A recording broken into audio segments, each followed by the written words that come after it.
না হবে না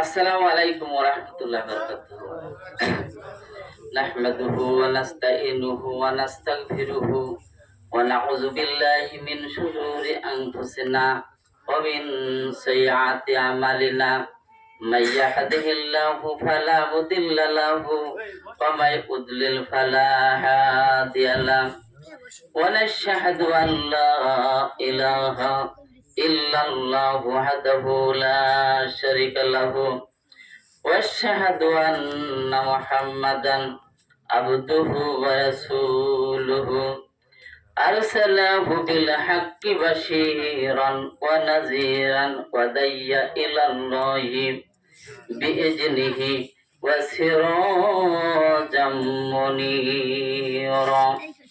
Faqad qala Allah ta'ala fi kalamihil majid wal furqanil hamid. A'udzu billahi minasy syaithanir rajim. Bismillahirrahmanir rahim. Ya ayyuhalladzina amanu hal adullukum ala tijaratin tunjikum min azabin alim. Tu'minuna billahi wa rasulihi wa tujahiduna fi sabilillahi bi amwalikum anfusikum zalikum khairun lakum in kuntum ta'lamun. Yaghfir lakum junubakum udkhilkum jannatin tajri min tahtihal anharu wa masakin tayyibatan fi jannat adnin jalikal fawzul azim. Innallaha wa malaikatahu yusallu 'alan nabi ya ayyuhallazina amanu sallu 'alaihim wa sallimu taslima. Allahumma salli 'ala sayyidina maulana Muhammad wa ala ali sayyidina maulana Muhammad. Balagal ula bi kamalihi kashafat duja bi zamalihi hasanat jamiyu kisalihi sallu alayhi wa alihi. সম্মানিত উপস্থিত, আজকে পূর্বপাড়া জামে মসজিদের যে ইউনিটের সাধারণ সভা পূর্বপাড়ার মাহফিলে আজকের পরিচালনা সাহেব এবং সম্মানিত প্রধান অতিথি, ডানে বামে বসা আমাদের ওয়ার্ড সভাপতি সেক্রেটারি এবং আমার পূর্বপাড়া জামে মসজিদের খতিব ও ইউনিটির সভাপতি, সামনে বসা সম্মানিত আমার একান্ত শ্রদ্ধেয় ভাই ও বাবাজিরা, পর্দার আলের মা বোনেরা, সকলের প্রতি আমার হৃদয় অন্তরস্থল থেকে সালাম। আসসালামু আলাইকুম ওয়া রাহমাতুল্লাহি ওয়া বারাকাতুহু। সর্বপ্রথম হযরত আবু হুরায়রা রাদিয়াল্লাহু আনহু হতে একটা হাদিস রাসূল সাল্লাল্লাহু আলাইহি ওয়াসাল্লাম বর্ণনা করেছেন যে সর্বপ্রথম কিয়ামতের দিন যেই ব্যক্তি আল্লাহর দরবারে বিচার ফয়সালা করবে সেই ব্যক্তিটি শাহাদত বরণ করেছিলেন, শহীদ হয়েছে। সেই ব্যক্তিকে আল্লাহ তাআলা তার দুনিয়ার নাজ নিয়ামতের সমস্ত স্মরণ নিয়ামত তার উপর যে দান করেছিল, লোকটিকে জিজ্ঞাসা করবেন যে আল্লাহ বলবেন, আমি যে তোমার দুনিয়াতে যেসব নিয়ামত দিয়েছি সেই সব নিয়ামত তুমি কি পেয়েছিলে?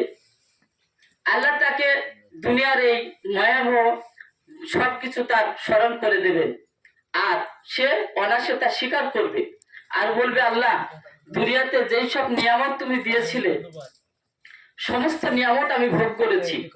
আল্লাহ রাব্বুল আলামিন বলবেন, তাহলে তুমি আমার নিয়ামত সহ পেয়ে কি কাজ করেছিল? এই লোকটি বলবে, আল্লাহ তোমার রাস্তায় তোমার সন্তুষ্টর জন্য আমি শহীদ হয়েছি, আমার জীবনটাকে উৎসর্গ করে দিয়েছি। আল্লাহ বলবেন, না তুমি আমার জন্য কিচ্ছু করনি, তুমি তো শহীদ হয়েছিলে মানুষের দেখানোর জন্য। বীরত্ব প্রশংসা করবে মানুষ, প্রশংসা করবে, মহত্ব পরিচয় দেবে, এজন্য তুমি শহীদ হয়েছিলে। অতএব আজকে তুমি যে পুরস্কার আমি দেব সেই পুরস্কার দুনিয়াতে আমি তোমার দিয়েছি। তার কারণ হচ্ছে দুনিয়াতে মানুষ তোমার প্রশংসা করেছে, অনেক প্রশংসা করেছে, মহত্ব পরিচয় দিয়েছে। তোমার উদ্দেশ্য ছিল দুনিয়ার মানুষ আমাকে প্রশংসা করুক, এই উপলক্ষে তুমি জিহাদের মাঠে গিয়েছিলে। আজকে আমার কাছে দেওয়ার মতন কিছু নেই। দেখেন আল্লাহ রাব্বুল আলামিন সেদিন তাকে তার ফেরেশতাদের ডাকবেন এবং আযাবের ফেরেশতাদেরকে অর্ডার দেবেন, যাও এই ব্যক্তিকে টানতে টানতে মাথাটা নিচু করে জাহান্নামে ফেলে দাও। এই হাদিস থেকে আমরা বর্ণিত বুঝছি, যা কিছু করব আল্লাহর জন্য, রাজি খুশির জন্য। দ্বিতীয় ব্যক্তি, যে ব্যক্তিকে আল্লাহ তাআলার কাঠগড়ায় বিচার ফয়সালার জন্য কিয়ামতে হাজির করবেন, সেই ব্যক্তিটি হচ্ছে, তিনি ছিলেন আলেম, জ্ঞানী এবং কোরআন অধ্যয়নকারী, বিশিষ্ট জ্ঞানী। তাকে আল্লাহ যখন বলবেন, তুমি দুনিয়াতে আমার নাজ নিয়ামত পেয়ে কি করেছিলে? এই লোকটি অত্যন্ত হৃদয়ের সাথে বলবে, আল্লাহ তোমার রাস্তায় আমি এলেম শিখেছি, কোরআন অধ্যয়ন করেছি, হাদিস শিখেছি, সমাজের বুকে তা প্রচার করেছি, আর মানুষকে আমি কোরআন শিখিয়েছি। ইয়া রাব্বুল আলামিন, দুনিয়াতে তোমার ভালো ভালো ধর্মীয় কাজগুলো আমি করেছি। আল্লাহ রাব্বুল বলবেন, তুমি আমার জন্য কিছু করনি, তুমি তো করেছো। মানুষ তোমাকে বড় আলেম বলবে, বড় কারি বলবে, বড় অধ্যয়ন করবে। মানুষের সামনে তুমি একটা প্রচার করবে যে আমি বড় মাওলানা, কোরআন অধ্যয়ন আমার কণ্ঠ ভালো, মানুষকে কোরআন শিখুই, এই প্রশংসা মানুষ করবে। এজন্য তোমার নেক নিয়াতের মধ্যে আল্লাহর রাজি খুশি ছিল না, কারণ মানুষের প্রশংসার জন্য তুমি যা কিছু করেছো, আল্লাহ সেদিন ওই ব্যক্তিকে টানতে টানতে নির্দেশ দিবেন, জাহান্নামে যাও। ওই ব্যক্তি আযাবের ফেরেশতারা নিয়ে গিয়ে জাহান্নামে ফেলে দেবে। দেখেন, যদি মনের ভিতরে আকাঙ্ক্ষা থাকে, আমি বক্তব্য দিচ্ছি এই কারণে, আল্লাহ রাব্বুল আলামিন রাসূল সাল্লাল্লাহু আলাইহি সাল্লাম হাদিস সারা বিশ্বে এই বক্তব্য প্রচার করাতে হবে। কারণ কি, যতটুকু ইবাদত করবেন একমাত্র আল্লাহর জন্য, রাজি খুশির জন্য। কোনো কিছু লোক দেখানোর ইবাদত আল্লাহ নিবে না, কারণ দুনিয়াতে সেই প্রশংসা তোমাকে দিয়ে দেবে। দেখেন লাস্টে তৃতীয় ব্যক্তিকে যখন কিয়ামতের দিন তাকে হাজির করা হবে, এই লোকটি ছিল সম্পদশালী, টাকা পয়সা অর্থ সম্পদ অনেক বেশি। তখন আল্লাহ রাব্বুল আলামিন এই লোকটাকেও হাজির করবেন বিচার কাঠগড়ায়। তাকে জিজ্ঞাসা করবে, দুনিয়াতে আমার নিয়ামত সহ পেয়ে কি করেছো? একইভাবে এই লোকটা বলবে, ইয়া রাব্বুল আলামিন, যে সব খাদে দান করলে তুমি পছন্দ করতে, মাদ্রাসা মসজিদ এতিম মিসকিনদেরকে, আমি তাদেরকে বেছে বেছে দান করেছি। আল্লাহ এই লোকটাকেও বলবে, তুমি আমার জন্য দান করনি, তুমি দান করেছিলে, মানুষ তোমাকে দানি বলবে, দাতা বলবে। কেউ মাদ্রাসায় মারহাবা পাওয়ার জন্য, মসজিদের সকল মানুষ তোমাকে প্রশংসা করবে, ওই লোকটা অনেক দান করত, বিশাল দানি লোক, বিশাল মহত্ব লোক। এটা তোমার অন্তরে ছিল, মানুষ প্রশংসা করবে। আমি দুনিয়াতেই ফয়সালা তোমাকে দিয়েছি আর প্রশংসা করেছে, আজ আমার হাতে তোমার পুরস্কৃত নেই, অতএব তোমাকে জাহান্নামে যেতে হবে। এ থেকে বোঝা যাচ্ছে, তিনটি বর্ণনা দিয়েছে হাদিসের মধ্যে। আল্লাহ রাব্বুল আলামিন এ থেকে, এই হাদিস থেকে আমাদেরকে শিক্ষা দিয়েছে একমাত্র আল্লাহর জন্য প্রশংসা করতে হবে। ইবাদত, সহি ইবাদত যতটুকু করো আল্লাহকে রাজি খুশি করার জন্য করতে হবে। দেখেন, কিয়ামতের দিন আমাদেরকে সবকিছু হিসাব দিতে হবে। সূরা জিলজালের ভিতরে বলছেন, এই সূরাটি বর্ণনা করা হয়েছে, নামকরণ করা হয়েছে সূরা জিলজালের প্রথম আয়াত দিয়ে।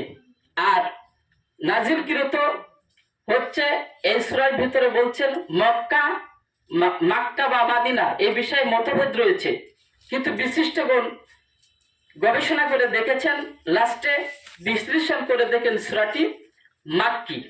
যাই হোক, নাজিলের আর এর আলোচ্য মতভেদ হচ্ছে আখিরাত, আলোচনার মূল হচ্ছে আখিরাত। বলছেন ওয়াকরাজাতিল আরদু আসকালাহা, মাটিকে যখন ভীষণ ভাবে কাঁপিয়ে তোলা হবে, এই মাটি থরথর করে কাঁপবে। এবং মাটিকে বলা হবে, যখন মাটিকে থরথর করে কাঁপুনি হবে, এই মাটি মানুষগুলো তখন কেমন হতে থাকবে। ওয়াকরাজাতিল আরদু আসকালাহা, 2 নম্বর আয়াত। ইতি বলছেন মানুষ তখন এই দুনিয়াতে যখন মাটিকে বলা হবে, মাটির ভিতরে যা কিরণ আছে, ভারী বস্ত্র আছে, ফাঁকায় বাহির করে দেবে। অতএব কি, মানুষগুলো যারা কবরবাসী হয়ে আছে তাদেরকে ফাঁকায় ছিটকে ফেলে দেবে। তখন বলছে ওয়াকাল আল ইনসানা মা লাহা, এরা মানুষ তখন বলতে থাকবে, এমন করছে কেন মাটিগুলো, এমন হচ্ছে কেন। আল্লাহ বলছেন ওয়াকরাজাতিল আরদু আসকালাহা ইয়াউমা ইযিন তুহাদ্দিসু আখবারাহা, মাটি তখন নিজের ভিতরে সব খবর বলে দেবে। খবর বলে দেবে কি, কোথায় কি করেছো, কোথায় ভালো কাজ করেছো, কোথায় তুমি এই খারাপ কাজ করেছো, কোথায় তুমি মানুষের অত্যাচার করেছো, কার ফসল কেটেছো, কোথায় গরু চুরি করেছো, বিভিন্ন অকর্মগুলো এবং ভালো কর্মগুলো যা কিছু করেছো আল্লাহর দরবারে মাটি সাক্ষী দিয়ে দেবে।